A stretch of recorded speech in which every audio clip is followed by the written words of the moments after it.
तो ये जो हरित क्रांति वाला प्रश्न है ये इस चैप्टर का लास्ट प्रश्न है। इसके बाद हम चैप्टर 3 स्टार्ट करेंगे। तो इसमें प्रश्न क्या है, हरित क्रांति से क्या तात्पर्य है? भारत में हरित क्रांति की विशेषताओं का उल्लेख करते हुए फसलों पर पड़ने वाले प्रभावों की विवेचना करें। इसके लाभ एवं दोषों की व्याख्या करें। तो पहले हमें बताना है कि हरित क्रांति क्या है। उसके बाद भारत में हरित क्रांति की विशेषताओं का उल्लेख करेंगे और इसके साथ फसल पर क्या प्रभाव पड़ा इसकी भी विवेचना करना है तथा इसके लाभ क्या क्या हुए थे और इसके दोष क्या क्या देखने को मिले हरित क्रांति की। तो इसे शुरू करते हैं। हरित क्रांति से तात्पर्य एक ऐसी कृषि योजना से है जिसमें परंपरागत कृषि प्रणालियों की जगह तकनीकी आधारित नवीन कृषि पद्धतियों के माध्यम से खाद्यान्न उत्पादन में तीव्र वृद्धि करना है। तो हरित क्रांति से क्या तात्पर्य हो गया, तो कृषि क्षेत्र में इस प्रकार का प्रणाली लाना है जो कि परंपरागत कृषि प्रणालियों की जगह लेकर के तकनीकी आधारित नवीन कृषि पद्धतियाँ हो और इसी के माध्यम से खाद्यान्न उत्पादन को तीव्र करना है। अर्थात जो पहले से चली आ रही कृषि प्रणाली है इसे हटा करके नवीन कृषि प्रणाली को लाना है जिसके माध्यम से खाद्यान्न उत्पादन में वृद्धि हो सके। तो यही हो गया हरित क्रांति शब्द का अर्थ। हरित क्रांति शब्द का सर्वप्रथम प्रयोग अमेरिका के डॉक्टर विलियम गॉड महोदय ने दिया था। भारत में इसकी शुरुआत 1966 से 67 ईस्वी में हुई जब देश में खाद्यान्न संकट अपने चरम पर था तथा चीन एवं पाकिस्तान के युद्धों से आर्थिक स्थिति विपरीत अवस्था में पहुंच गई थी। भारत में इस क्रांति के जनक के रूप में एम.एस. स्वामीनाथन को जाना जाता है। तो हरित क्रांति शब्द जो है ये किसने दिया था, विलियम गॉड ने। और इसके जनक के रूप में किसे जाना जाता है, तो नॉर्मन बोरलॉग को। Norman Borlaug.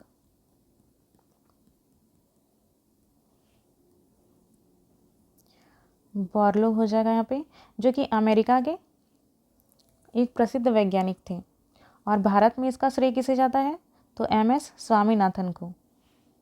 और भारत में इसकी शुरुआत कब हुई थी, तो 1966 से 67 के बीच। इस समय देश में खाद्यान्न संकट उत्पन्न हो गया था, अर्थात खाद्यान्न की कमी होने लगी थी और इसी समय चीन और पाकिस्तान से युद्ध के कारण स्थिति खराब थी। तो हरित क्रांति की मुख्य विशेषता, तो इस क्रांति के उपरांत विशेषता, यहाँ पे विशेषता हो जाएगा। इस क्रांति के उपरांत विशेषतः 5 फसलों गेहूं, चावल, बाजरा, मक्का एवं ज्वार के उन्नत बीजों का प्रयोग प्रारंभ हुआ। तो देखिए, जब ये क्रांति आई हरित क्रांति, तो इस समय 5 फसलों, पहला गेहूं, चावल, बाजरा, मक्का और ज्वार, इसके उन्नत प्रकार के बीजों का प्रयोग हुआ। इन बीजों को प्रारंभिक चरण में मैक्सिको तथा फिलीपींस से मंगाया गया तथा बाद में इसे देश के कृषि अनुसंधानशालाओं में विकसित किया गया। तो सबसे पहले इस प्रकार के बीज को कहाँ से मंगाया गया था, तो जो एम.एस. स्वामीनाथन जी थे, ये मैक्सिको तथा फिलीपींस से इस प्रकार के उन्नत बीजों को मंगाए, चावल के, गेहूं के, बाजरा, मक्का और ज्वार के। उसके बाद भारत के अनुसंधानशालाओं में, कृषि अनुसंधानशालाओं में इसका निर्माण किया गया। उसके बाद आगे है, मिट्टी की उर्वरता व पोषकताओं में वृद्धि हेतु रासायनिक उर्वरकों के प्रयोग में वृद्धि की गई तथा स्वदेशी उत्पादन के लिए संबंधित उद्योगों की स्थापना पर भी बल दिया गया। तो देखिए, मिट्टी की भी उर्वरता बढ़ानी थी। जब इस प्रकार के उन्नत बीज लगाए जा रहे हैं तो फिर मिट्टी की उर्वरता भी बढ़ाई जाएगी। तो हाई यील्ड वैरायटी की बीजें थी, हाई यील्ड वैरायटी H5V। तो अधिक पोषक तत्वों वाली मिट्टी भी चाहिए, इसके लिए रासायनिक उर्वरकों का प्रयोग बहुत अधिक किया गया। और स्वदेशी उत्पादन, अर्थात जो उर्वरक है इनका स्वदेशी उत्पादन करने के लिए उद्योगों की भी स्थापना की गई ताकि इसका उत्पादन, उर्वरकों का उत्पादन भारत में ही किया जा सके और आसानी से उर्वरक हमें प्राप्त हो सके। फिर है, फसलों को रोगों से बचाने के लिए कीटनाशक एवं खरपतवार नाशक दवाओं के प्रयोग पर जोर दिया गया तथा इसके अनुसंधान से संबंधित पौध संरक्षण निदेशालय की भी स्थापना की गई। तो अब रोगों से भी बचाना होगा फसलों को, नहीं तो रोग खराब कर देंगे फसलों को। तो इसके लिए कीटनाशक और खरपतवार नाशक दवाओं का भी प्रयोग किया जाने लगा और इसके लिए इससे संबंधित पौध संरक्षण निदेशालय की स्थापना की गई। फिर आगे है, आधुनिक कृषि यंत्रों के प्रयोग को बढ़ावा देने के लिए कृषि उद्योग निगम कृषि उद्योग निगम एवं कृषि सेवा केंद्र जैसी संस्थाओं की भी स्थापना की गई। अब इसमें यंत्र भी चाहिए, आधुनिक कृषि करनी है तो हमें उससे संबंधित यंत्र का भी प्रयोग करना होगा। तो उसी के लिए कृषि उद्योग निगम तथा कृषि सेवा केंद्र जैसी संस्था का स्थापना किया गया। फिर अब बहुफसली व मिश्रित कृषि को प्रोत्साहन दिया गया। तो एक साथ बहुत अलग अलग प्रकार के फसल लगाने को कहा गया, ताकि एक ही प्रकार के फसल लगे और एक ही प्रकार के फसल होने के कारण अगर किसी भी प्रकार की बीमारी आती है तो एक ही साथ खत्म ना हो जाए। इसके लिए बहुफसली व मिश्रित कृषि को प्रोत्साहन दिया गया। किसानों को आसान किस्तों पर ऋण की सुविधाएं भी मुहैया कराई गई, जिससे किसान जो थे ये ऋण ले सकते थे और अपनी फसलों का उत्पादन कर सकते थे। मृदा परीक्षण हेतु प्रयोगशालाएं स्थापित की गई ताकि किसान मिट्टी की जांच करवाकर फसलों का यथोचित चुनाव कर सके एवं इसे उर्वर बनाने हेतु प्रक्रिया को अपना सके। अब देखिए, फसल लगाना है तो पहले तो मृदा का परीक्षण कराना ही हो, ताकि ये पता चल सके कि जो मृदा है उसमें किस चीज़ की कमी है, किस पोषक तत्वों की और कौन से फसल के लिए मिट्टी सही है। तो इसके लिए मृदा परीक्षण के लिए प्रयोगशालाएं स्थापित की गई ताकि किसान जो है ये यथोचित चुनाव कर सके फसलों का और उर्वर बनाने के लिए प्रक्रिया अपना सके। फिर आगे है जल संभरण क्षेत्र, शुष्क क्षेत्र, मरुस्थलीय क्षेत्र, लवणीय क्षेत्र, बंजर क्षेत्र इत्यादि को कृषि योग्य बनाने हेतु भूमि संरक्षण के विभिन्न कार्यक्रमों को क्रियान्वित किया गया। तो जहाँ पे जल भरा हुआ क्षेत्र था, सूखा क्षेत्र था, मरुस्थलीय क्षेत्र था तथा लवणीय क्षेत्र था और बंजर क्षेत्र, इनको कृषि योग्य बनाने के लिए बहुत सारे कार्यक्रम क्रियान्वित किए गए। उसके बाद आगे है ग्रामीण विद्युतीकरण को बढ़ावा दिया गया। फिर अगला, किसानों को अपने उत्पाद के विपणन हेतु नियंत्रित मंडियों की स्थापना की गई तथा इसके नियंत्रण के लिए नाफेड नामक संस्था की भी स्थापना की गई। इसके अलावा उचित भंडारण के लिए शीत गृहों की भी सुविधा पर बल दिया गया। अब फसल तो उत्पादन हो गया, अब इसका तो विपणन करना होगा, अर्थात इसका व्यापार, अर्थात इसे बेचना ही होगा। तो इसके लिए नियंत्रित मंडियों की स्थापना की गई और इसके नियंत्रण के लिए नाफेड की स्थापना की गई और उचित भंडारण के लिए शीत गृहों की भी निर्माण पर बल दिया गया। फिर अगला है, किसानों को फसल की अधिक उत्पादन होने पर कम कीमत पर बेचने की मजबूरी से संरक्षित करने के लिए MSP न्यूनतम समर्थन मूल्य की व्यवस्था की गई। अगर किसानों को का अत्यधिक फसल हो जाता था तो उसे लागत पर उचित मूल्य नहीं मिल पाता था, जिस कारण से किसानों को कम मूल्य पर ही अपनी सारी फसलों को बेचने को मजबूर होना पड़ता था। इसी कारण से MSP भी लाया गया। इसका अर्थ होता है एक फिक्स रेट, एक न्यूनतम फिक्स रेट जिससे नीचे फसलों को नहीं बेचा जा सकता है। फिर आगे भूमि सुधार के विभिन्न कार्यक्रम जैसे चकबंदी, हदबंदी, बंजर सुधार कार्यक्रम इत्यादि को प्रोत्साहित किया गया तथा इसे कई राज्यों में सफलता भी मिली। तो ये हो गया हरित क्रांति की विशेषता। अब है हरित क्रांति के लाभ। तो हरित क्रांति के लाभ क्या क्या हुए? हरित क्रांति से निसंदेह खाद्यान्न के उत्पादन में अभूतपूर्व वृद्धि हुई। जैसे जहां 1964-65 में गेहूं का उत्पादन 123 लाख टन हुआ था, वहीं 1985 से 86 में यह बढ़कर 470 लाख टन हो गया एवं वर्तमान में लगभग 11.05 करोड़ टन रिकॉर्ड गेहूं का उत्पादन हो रहा है। इसी प्रकार प्रति हेक्टेयर गेहूं का उत्पादन 1964 से 65 में 916 किलो था, वहीं वर्तमान में ये लगभग 3000 किलो के पास पहुंच गया है, 3000 किलोग्राम प्रति हेक्टेयर। यहाँ पे 2500 नहीं होगा, थोड़ा ज़्यादा ही होगा। तो हरित क्रांति के लाभ में क्या हुआ? तो गेहूं का जो उत्पादन पहले 1964-65 के समय 123 लाख टन हुआ करता था, वो वर्तमान समय में बढ़ करके लगभग 11 करोड़ टन हो गया है। आप चाहे तो यही याद रख सकते हैं, बाकी ये वाला आप छोड़ भी देंगे तो कोई दिक्कत नहीं है। फिर चावल का उत्पादन जहां हरित क्रांति के प्रारंभ के समय 306 लाख टन था, वहीं 1980 से 81 में 536 लाख टन हो गया और वर्तमान में ये 1308 लाख टन तक पहुंच गया, अर्थात इसमें 327% की वृद्धि हुई। अगर आपको ये डेटा याद नहीं रहता है तो कोई बात नहीं, आप सीधे लिख सकते हैं कि खाद्यान्न के उत्पादन में वृद्धि हुई, जिसमें गेहूँ तथा चावल के उत्पादन में अभूतपूर्व वृद्धि हुई। उसके बाद है मोटे अनाजों, दाल व तिलहनों पर हरित क्रांति का प्रभाव अपेक्षाकृत कम पड़ा। जहां वर्ष 1970-71 में मक्का का 8.5%, ज्वार का 4.5%, बाजरा का 15.5% क्षेत्र उन्नतशील प्रजातियों के अधीन था, वह वर्ष 1995 से 96 तक क्रमशः, यहाँ आप लगभग ले लीजिए, लगभग 60%, लगभग 80% और लगभग 75% हो गया। अगर डेटा याद नहीं होता है तो कोई बात नहीं है, आप डेटा को छोड़ भी सकते हैं। उसके बाद आगे है उत्पादन में आशातीत वृद्धि से आयात पर निर्भरता खत्म हुई एवं अधिशेष उत्पादन के निर्यात की सुखद स्थिति उत्पादन हुई। तो देखिए, उत्पादन में वृद्धि होने से आयात कम होने लगा और अधिशेष अर्थात एक्स्ट्रा, तो अधिशेष उत्पादन हुआ जिससे निर्यात भी किया जा सकने लगा। परिणामतः किसानों की आर्थिक स्थिति सुधरी, जिस कारण वे पूंजीवादी खेती हेतु प्रेरित हुए एवं पहले की तुलना में ज़्यादा कृषि के विकास में निवेश का जोखिम लेने में सक्षम हुए। तो इनके फसलों का निर्यात भी संभव हो सका, जिससे किसानों की आर्थिक स्थिति सुधरी और वो पूंजीवादी खेती करने लगे और कृषि के विकास में निवेश का जोखिम लेने में भी सक्षम हुए। अर्थात वे पहले इस बात से डरते थे कि अगर ज़्यादा ऋण लेके हम खेती करें और उत्पादन सही नहीं हुआ या फिर उत्पादन होने के बाद भी सही मूल्य पर बेचा नहीं गया तो हमें नुकसान हो सकता है। लेकिन हरित क्रांति के बाद वे निवेश का भी जोखिम लेने लगे। कृषि के संरचनात्मक सुविधाओं जैसे उन्नत बीज, उर्वरक, कृषि यंत्र, फिर कीटनाशक के प्रयोग में वृद्धि से लघु एवं ग्रामीण उद्योगों का विकास संभव हुआ। तो देखिए, उन्नत बीज, उर्वरक, कृषि यंत्र, कीटनाशक का प्रयोग, ये सब किया जाने लगा। तो इसके लिए भी तो उद्योग चाहिए, इसी के लिए लघु एवं ग्रामीण उद्योगों का विकास संभव हुआ। कृषि के आधुनिकीकरण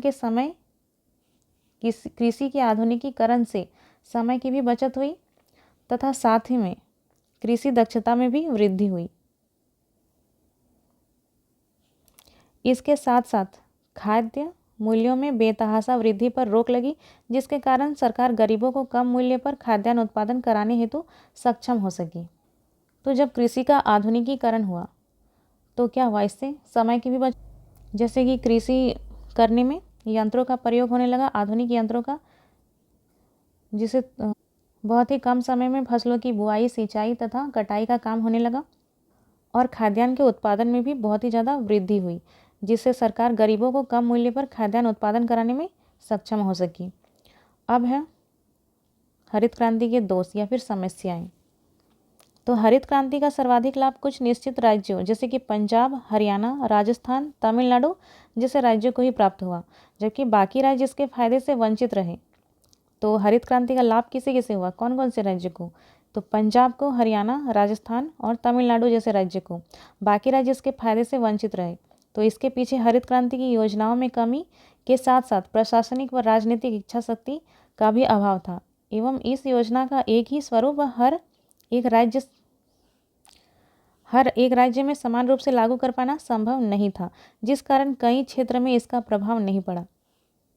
तो हर राज्य का जो भूमिका संरचना है वो एक प्रकार नहीं है, इसी कारण से ये सारे राज्य में लागू नहीं हो पाया समान रूप से। और साथ ही साथ इसमें प्रशासनिक व राजनीतिक इच्छा शक्ति का भी अभाव था और योजना में भी कुछ कमी था, जिसके कारण ये इसका लाभ सारे राज्य नहीं उठा पाए। इसका लाभ कुछ ही राज्यों को मिला, जैसे पंजाब, हरियाणा, राजस्थान, तमिलनाडु। यहाँ पे सिंचाई की भी अलग व्यवस्था थी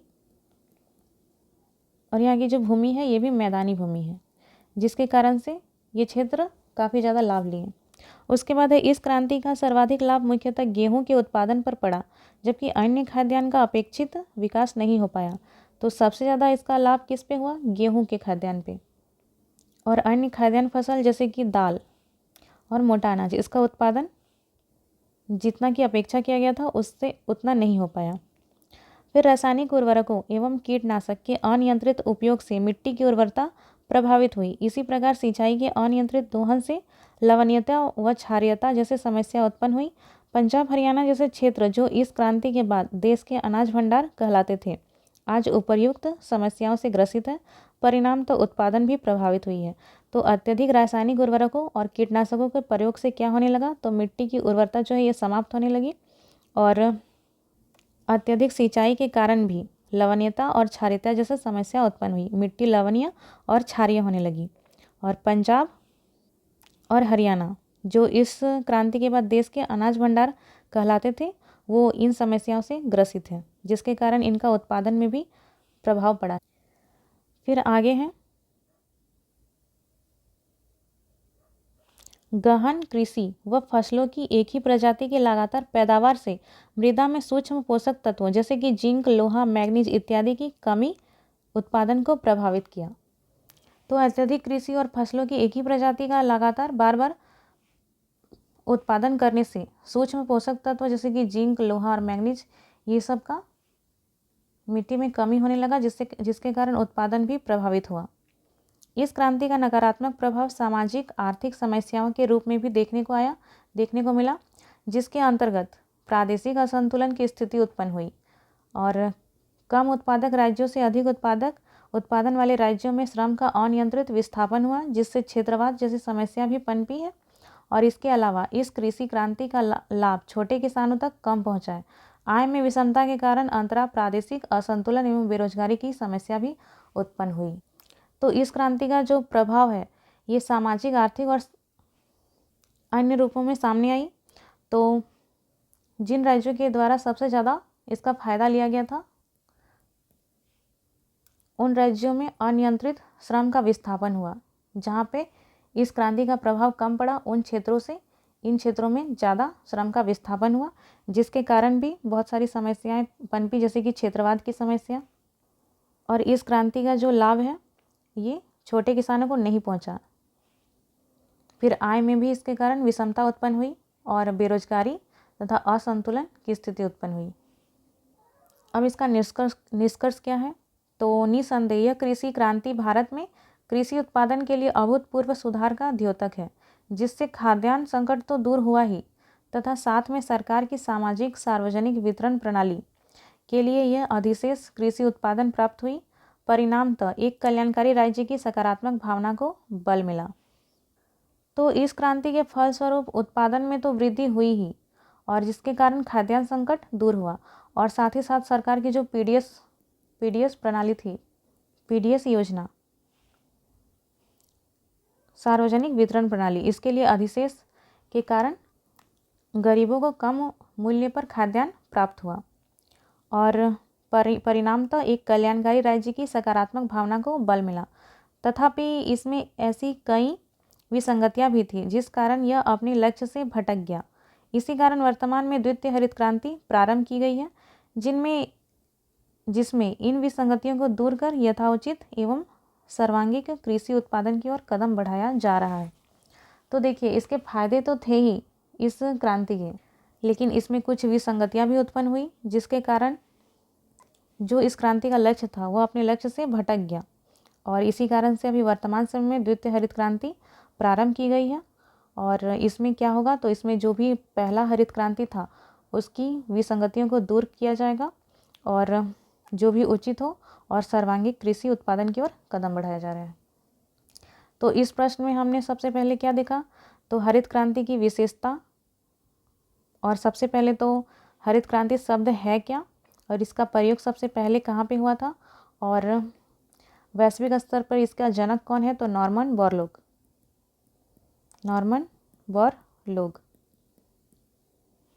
और भारत में इसका प्रारंभ कब हुआ, तो 1966 से 67 के बीच, और इसका भारत में जनक जो है ये MS स्वामीनाथन है। फिर हरित क्रांति की विशेषता हमने देखा, उसके बाद हरित क्रांति के लाभ, फिर हरित क्रांति के दोष, उसके बाद लास्ट में इसका एक निष्कर्ष लिखा गया। तो इसी प्रकार से आपको भी लिखना है अगर एग्जाम में पूछा गया तो। और ये जो हरित क्रांति है इसे आप इकोनॉमिक्स में भी पढ़ेंगे।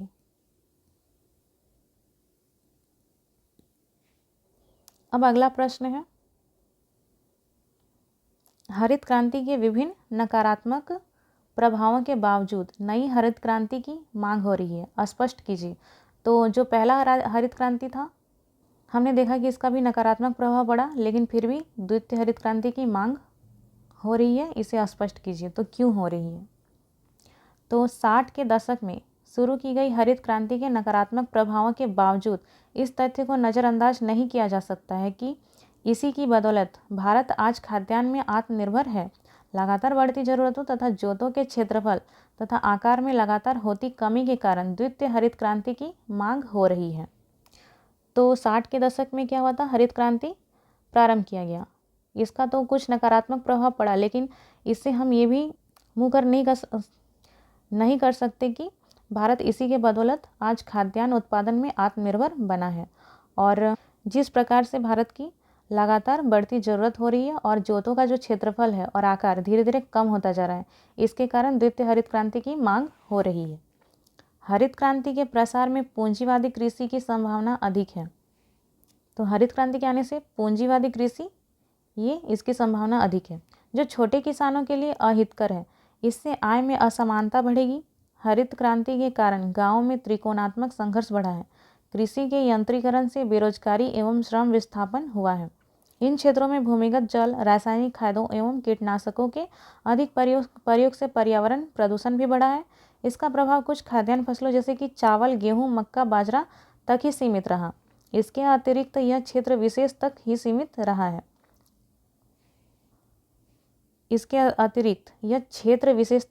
रहा है। बेरोजगारी एवं श्रम विस्थापन के कारण शहरों में भीड़ भाड़ तथा मलिन बस्तियां इसके दुष्परिणाम हैं। तो हरित क्रांति के प्रसार से क्या होगा? पूंजीवादी कृषि ये बढ़ेगी और बढ़ी भी है। तो ये पूंजीवादी कृषि क्या होता है? तो ये जो कृषि है, इस बड़े पैमानों पर निगमों द्वारा की जाने वाली व्यावसायिक कृषि होती है। व्यावसायिक कृषि जिसमें स्वामित्व जो होता है ये निजी स्वामित्व होता है, और इसमें जो छोटे किसान हैं ये मजदूर बनकर रह जाते हैं। तो इसी कारण से इसमें छोटे किसानों के लिए ये अहितकर हो जाता है और इसमें आय विषमता भी बढ़ती है, क्योंकि जो किसान हैं इन्हें मजदूर के रूप में मजदूरी करनी होती है, जिसके कारण इनकी आय काफ़ी कम होती है। और जो इसमें स्वामित्व होते हैं, अर्थात जो निजी स्वामी होते हैं, उनकी आय बढ़ती है। इसके कारण इसमें आय की असमानता देखने को मिलती है। फिर हरित क्रांति के कारण गाँव में त्रिकोणात्मक संघर्ष बढ़ा है। और कृषि में आधुनिक यंत्रों का प्रयोग करने से बेरोजगारी भी बढ़ी और श्रम विस्थापन भी हुआ। लोग अपने क्षेत्रों को छोड़ करके दूसरे क्षेत्रों में जाना शुरू कर, जिसके कारण जो दूसरा क्षेत्र है जहाँ पे लोग विस्थापित हुए, उन क्षेत्रों में भी भीड़ की समस्या उत्पन्न हुई और मलिन बस्तियाँ भी बनने लगी। फिर अत्यधिक भूमिगत जल तथा रासायनिक खादों और कीटनाशकों के प्रयोग से पर्यावरण प्रदूषण भी बढ़ने लगा, और इससे कुछ खाद्यान्न फसलों को ही फ़ायदा मिला, जैसे कि चावल, गेहूं, मक्का, बाजरा। बाकी दाल ये और अन्य फसल जो है इन्हें फ़ायदा नहीं पहुंचा। और इसके अतिरिक्त भी क्या हुआ? तो ये क्षेत्र विशेष तक ही सीमित रहा, अर्थात कुछ ही राज्यों को इससे फ़ायदा मिला और बाकी राज्य इसका फ़ायदा नहीं ले पाए, अर्थात उन्हें इसका लाभ नहीं हुआ। और बेरोजगारी तथा श्रम विस्थापन के कारण शहरों में भीड़भाड़ तथा मलिन बस्तियां इसके दुष्परिणाम हैं। उसके बाद आगे है, भारत में द्वितीय हरित क्रांति की मांग हो रही है, क्योंकि इसके द्वारा ही भारतीय कृषि ने गहन कृषि प्रणाली का विकास करके खाद्यान्न उत्पादन में आत्मनिर्भरता प्राप्त की। तो इसमें कोई दो राय नहीं है कि हरित क्रांति के माध्यम से ही भारत खाद्यान्न उत्पादन में आत्मनिर्भर बना। जीवन निर्वाहक स्वरूप से व्यापारिक एवं बाजार उन्मुख हुई है। तो पहले भारत में कृषि जो थी ये जीवन निर्वाहक थी, अर्थात जीवन जीने के लिए कृषि किया जाता था। लेकिन हरित क्रांति आने के बाद व्यापारिक भी होने लगी और बाजार उन्मुख भी होने लगी, अर्थात किसान अपनी फसलों का उत्पादन करके उसका व्यापार भी करने लगे। कृषि में रोजगार की वृद्धि हुई है और कृषि तथा उद्योगों के संबंध प्रगाढ़ हुए।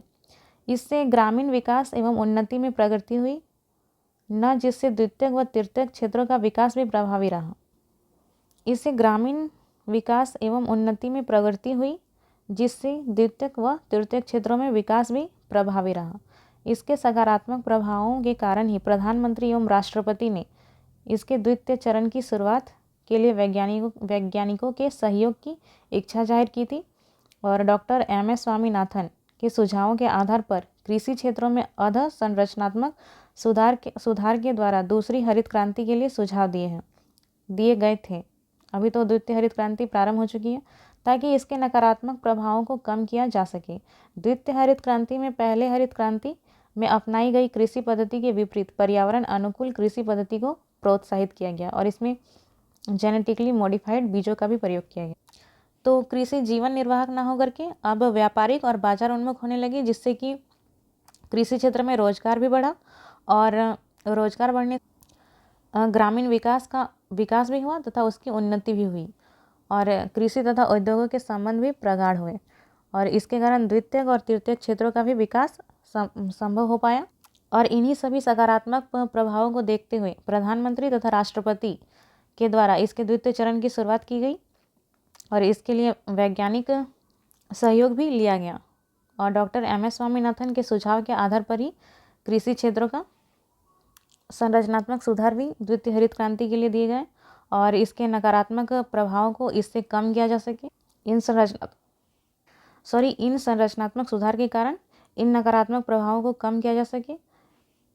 इसी कारण से द्वितीय हरित क्रांति में पहली हरित क्रांति में अपनाई गई कृषि पद्धति के विपरीत पर्यावरण अनुकूल कृषि पद्धति को प्रोत्साहित किया गया।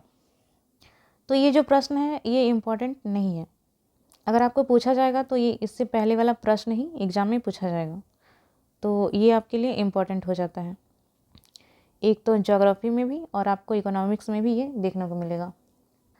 तो ये चैप्टर भी यहाँ समाप्त होता है।